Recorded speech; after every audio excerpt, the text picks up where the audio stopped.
കേരളത്തിൽ ഡിപ്ലോമ കോഴ്സുകൾ, അതായത് diploma in pharmacy, health inspector, അതേപോലെ പാരാമെഡിക്കൽ കോഴ്സുകളുടെ ഡിപ്ലോമ കോഴ്സുകൾ, എല്ലാ ഡിപ്ലോമ കോഴ്സുകളും ഓൾമോസ്റ്റ് 2 വർഷമാണ്. ഇത് BSc അല്ല, ഡിപ്ലോമ കോഴ്സാണ്, അത് ശ്രദ്ധിക്കുക. അതിൻ്റെ 2024-25 നോട്ടിഫിക്കേഷൻ വന്നിട്ടുണ്ട്.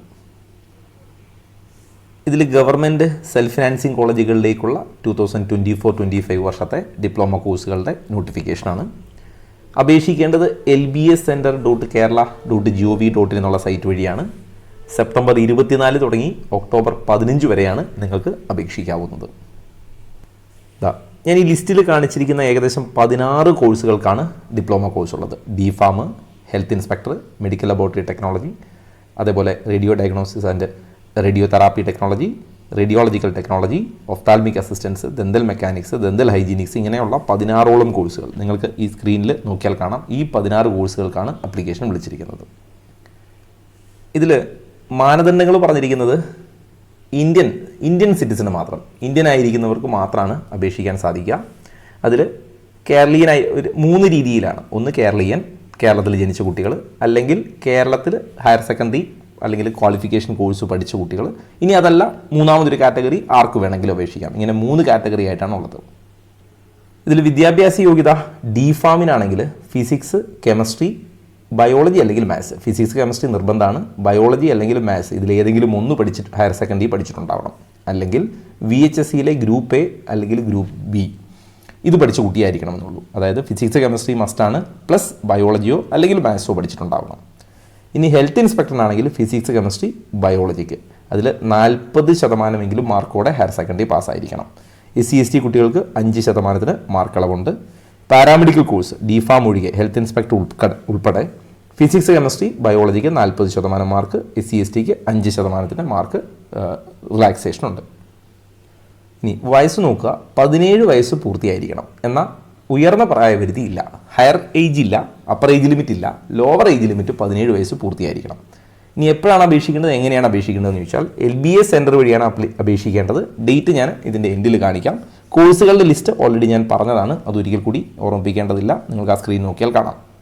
ഇനി അപേക്ഷാ ഫീസ്, അതായത് ജനറൽ കാറ്റഗറിക്ക് 600 രൂപയാണ് ഫീസ്, എന്നാൽ SC/ST വിഭാഗത്തിന് 300 രൂപ. ഇത് നോൺ റീഫണ്ടബിൾ ആണ്, തിരിച്ച് കിട്ടൂല, രജിസ്ട്രേഷൻ ഫീ ആണ്.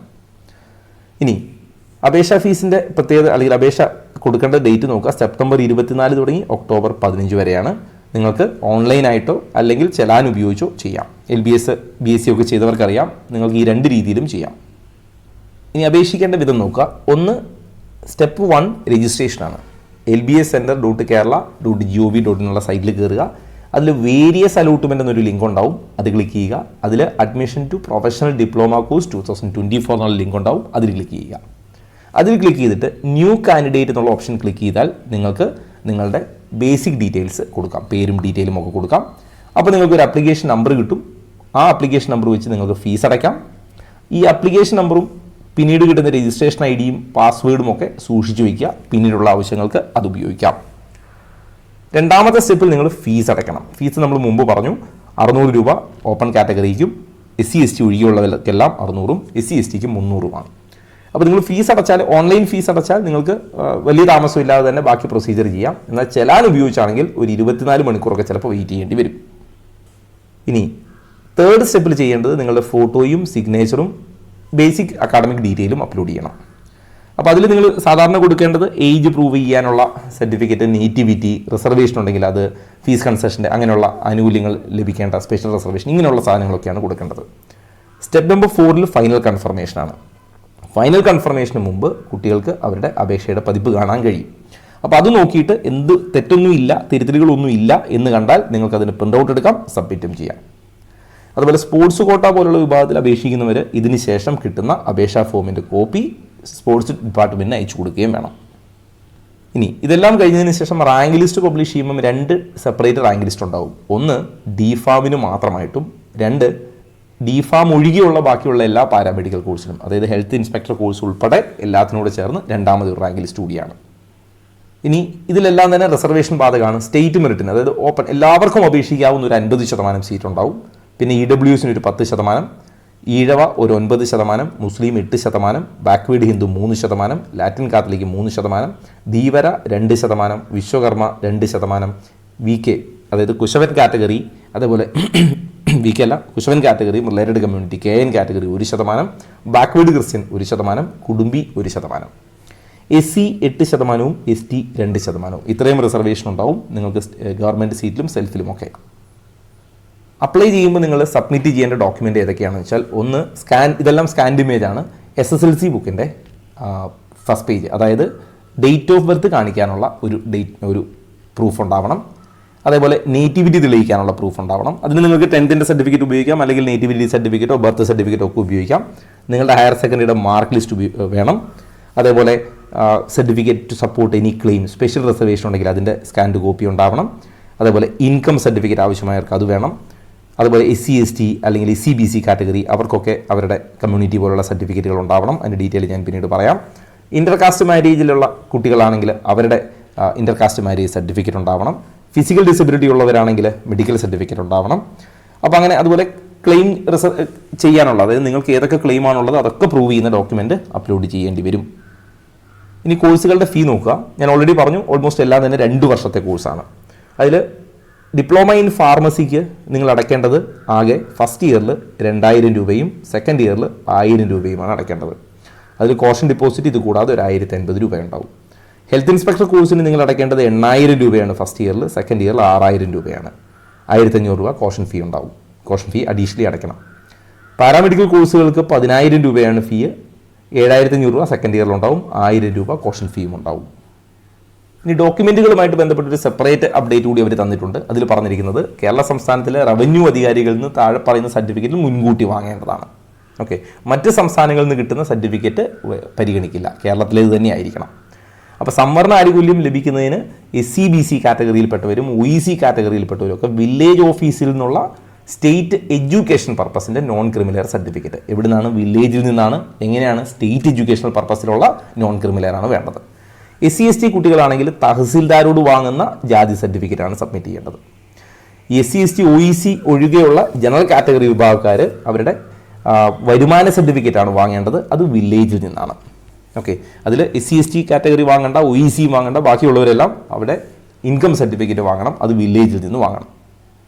അതുപോലെ പേരൻസിൽ ഒരാൾ ഈ ഇൻ്റർകാസ്റ്റ് മാരേജിൽ പേരൻസിൽ ഒരാൾ SCO STO ആണെങ്കിൽ അവരുടെ മക്കൾക്കുള്ള റിസർവേഷൻ കിട്ടാൻ വേണ്ടി തഹസിൽദാർ കൊടുക്കുന്ന മിശ്ര വിവാഹ സർട്ടിഫിക്കറ്റാണ് അപ്ലോഡ് ചെയ്യേണ്ടത്.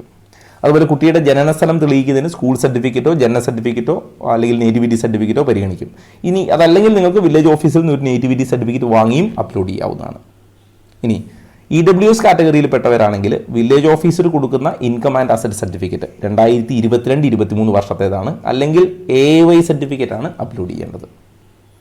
അതുപോലെ ഡിസബിലിറ്റി ഉള്ള കുട്ടികൾ അതത് ജില്ല, നിങ്ങളുടെ ജില്ലാ മെഡിക്കൽ ബോർഡ് തരുന്ന ഫിസിക്കൽ ഡിസബിലിറ്റിയുടെ സർട്ടിഫിക്കറ്റാണ് അപ്ലോഡ് ചെയ്യേണ്ടത്. അതുപോലെ സ്പോർട്സ് കോട്ട സീറ്റുകളിലേക്ക് അപേക്ഷിക്കുന്നവർ ഓൺലൈനായിട്ട് സമർപ്പിച്ച അപേക്ഷയുടെ പ്രിൻ്റ് ഔട്ട് സഹിതം secretary, Kerala state sports council, Thiruvananthapuram എന്നുള്ള അഡ്രസ്സിൽ അയച്ചു കൊടുക്കുകയും വേണം. അല്ലാത്ത പക്ഷം അവരെ ആ സീറ്റിൽ പരിഗണിക്കില്ല. ഇനി ഓൾമോസ്റ്റ് എല്ലാ സർട്ടിഫിക്കറ്റുകളുടെയും ഒരു ഫോർമാറ്റ് അല്ലെങ്കിൽ കോപ്പി എവിടെയുണ്ട്? LBSൻ്റെ സൈറ്റിൽ അപ്ലോഡ് ചെയ്തിട്ടുണ്ട്. ഇനി ഇത് നിങ്ങൾ ഓൺലൈനായിട്ട് അക്ഷയ വഴിയൊക്കെയാണ് അപേക്ഷിക്കുന്നതെങ്കിൽ അത് തന്നെ മതിയാവും. ഇനി അതല്ലെങ്കിൽ മാത്രം നിങ്ങൾ ഇത് ഉപയോഗിച്ചാൽ മതി. ആ അക്ഷയയിൽ കിട്ടുന്ന സർട്ടിഫിക്കറ്റ് ഉണ്ടെങ്കിൽ അത് തന്നെ നിങ്ങൾക്ക് ഉപയോഗിക്കാവുന്നതാണ്. ഇനി ആ ഷെഡ്യൂൾ ഞാൻ ഒരിക്കൽ കൂടി ഓർമ്മിപ്പിക്കുന്നു. Registration for online application submission and fee remittance ഇത് സെപ്റ്റംബർ 24 തുടങ്ങി ഒക്ടോബർ 15 വരെയാണ്. ഡേറ്റ രജിസ്ട്രേഷൻ, അതായത് നിങ്ങളുടെ പേഴ്സണൽ ഡീറ്റെയിലും അക്കാഡമിക് ഡീറ്റെയിലും ഒക്കെ അതേ സമയത്ത് തന്നെയാണുള്ളത്. അതായത് രജിസ്ട്രേഷൻ, ഫീ പേയ്മെൻറ്റ്, സ്റ്റെപ്പ് 1, സ്റ്റെപ്പ് 2, സ്റ്റെപ്പ് 3 ഒക്കെ അപ്പോൾ തന്നെ ചെയ്യണം. ഇനി last date of final submission of application through online 17/10 ശേഷം ഒന്നും പെർമിറ്റ് ചെയ്യില്ല. 15 അതിനുശേഷം 17 ലാസ്റ്റ് ഡേറ്റ്. അത് ഫൈനൽ സബ്മിഷന് വേണ്ടിയുള്ളതാണ്. അതിന് മുമ്പ് ഡീറ്റെയിൽ എല്ലാം നിങ്ങൾ അപ്ലോഡ് ചെയ്തിരിക്കണം, ഫീയും അടച്ചിട്ടുണ്ടാവണം. ഇനി വെരിഫിക്കേഷന് ശേഷം നിങ്ങൾക്ക് നവംബർ 1 അതിൻ്റെ ഒരു ഫസ്റ്റ് ലിസ്റ്റ് കാണാം. അതായത് നിങ്ങളുടെ കാൻഡിഡേറ്റ് പോർട്ടൽ വാലിഡ് ആണോ, അതിലെന്തെങ്കിലുമൊക്കെ ഉണ്ടോ എന്നുള്ളത്, അതായത് നിങ്ങൾക്ക് തിരുത്താൻ എന്തെങ്കിലും ഉണ്ടോ, മാറ്റി കൊടുക്കാൻ എന്തെങ്കിലും ഉണ്ടോ എന്നുള്ളതൊക്കെ 1 പബ്ലിഷ് ചെയ്യും. അങ്ങനെ ഉണ്ടാവുന്ന എല്ലാ തെറ്റുകളും തിരുത്താൻ നിങ്ങൾക്ക് നവംബർ 6 വരെ സമയം കിട്ടും. പിന്നെ റാങ്ക് ലിസ്റ്റ് പബ്ലിഷ് ചെയ്യുക നവംബർ 13 ഫൈനൽ നവംബർ 15 പബ്ലിഷ് ചെയ്യും. ഓപ്ഷൻ രജിസ്ട്രേഷൻ ഈ സമയത്തെ തുടങ്ങൂ. അതായത് ഇപ്പോൾ നിങ്ങൾ ഓപ്ഷൻ കൊടുക്കേണ്ടതില്ല. ഇതെല്ലാം വന്നതിന് ശേഷം റാങ്ക് ലിസ്റ്റ് പബ്ലിഷ് ചെയ്ത്, അതായത് ഈ പറഞ്ഞിരിക്കുന്ന publication of rank list November 13-നും 15-നും ഇടയിൽ, 15-ാം തീയതി ഫൈനൽ ലിസ്റ്റ് വന്നാൽ മാത്രമാണ് നിങ്ങൾക്ക് ഓപ്ഷൻ രജിസ്ട്രേഷൻ ഉള്ളത്. ഓപ്ഷൻ രജിസ്ട്രേഷന് ശേഷം പിന്നെ trial allotment, option rearrangement, ഇങ്ങനെയുള്ള സാധനങ്ങൾ ഉണ്ടാവും. ഇതിന് ഡീറ്റെയിൽ ഞാൻ പിന്നീട് പറയാം. ഇപ്പോൾ നിലവിൽ ഓപ്ഷൻ രജിസ്ട്രേഷൻ വരെയുള്ള കാര്യങ്ങളെ നിങ്ങൾ ശ്രദ്ധിക്കേണ്ടതുള്ളൂ. ഇനി ഇതുമായിട്ട് ബന്ധപ്പെട്ട ബാക്കി എല്ലാ അപ്ഡേറ്റുകളും വരുന്ന മുറയ്ക്ക് ഞാൻ കമ്മ്യൂണിറ്റിയിലിടാം. ഇതിൻ്റെ ഡീറ്റെയിൽ, അതായത് ഇതിൻ്റെ ബാക്കി അപ്ഡേറ്റുകൾ കമ്മ്യൂണിറ്റിയിൽ പോസ്റ്റ് ചെയ്യാം. കമ്മ്യൂണിറ്റിയുടെ ലിങ്ക് ഞാൻ ഇതിൻ്റെ കമൻറ്റ് ബോക്സിൽ പിൻ ചെയ്തിടാം. എൻട്രൻസ് സംബന്ധമായ വാർത്തകളും അപ്ഡേഷനുകളും ഏറ്റവും വേഗം ആധികാരികമായി അറിയാൻ സബ്സ്ക്രൈബ് ചെയ്യുക, ബെൽ ഐക്കൺ അമർത്തുക. ഈ വീഡിയോ മറ്റു സുഹൃത്തുക്കളിലേക്കും ഷെയർ ചെയ്ത് നൽകുക.